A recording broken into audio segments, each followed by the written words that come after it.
વડોદરામાં નવનિર્મિત ભાજપ કાર્યાલયની તકતી હટાવી દેવાય.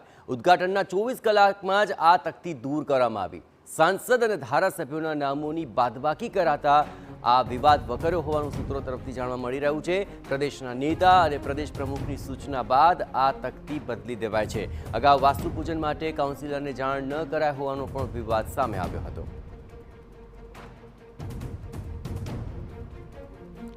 હજુ તો આ તકતીનું અનાવરણ થયું તેના 24 કલાક પણ નથી થયા. સી.આર. પાટીલના હસ્તે અહીં ઉદ્ઘાટન કરવામાં આવ્યું હતું અને ત્યારબાદ આ તકતી હટાવી દેવામાં આવી છે. જો કે પહેલેથી જ અહીં એક બાદ એક વિવાદ સામે આવી રહ્યા છે. ત્યાં હવે આ તકતી 24 કલાકમાં જ હટાવી દેવાને કારણે ફરી એકવાર તકતીને લઈને વિવાદ થયો છે. વધુ વિગતે વાત કરવા જોડાઈ રહ્યા છે ટીવી 9 સંવાદદાતા અંજલિ દવે. અંજલિ, હજી તો 24 કલાક નથી થયા આ તકતીને. શું કારણ છે આ તકતી હટાવી કેમ પડી?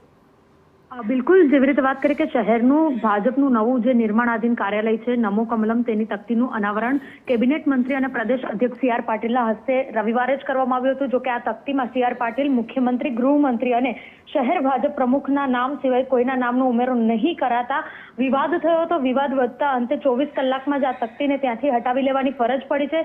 જે રીતે સૂત્રો દ્વારા માહિતી મળી રહી છે કે પ્રદેશના નેતાઓની નારાજગીના કારણે અને પ્રદેશ પ્રમુખ દ્વારા જે સૂચના આપવામાં આવી છે તેને લઈને તકતી બદલવા માટેનું નક્કી કરાયું હોવાની પણ માહિતી મળી રહી છે.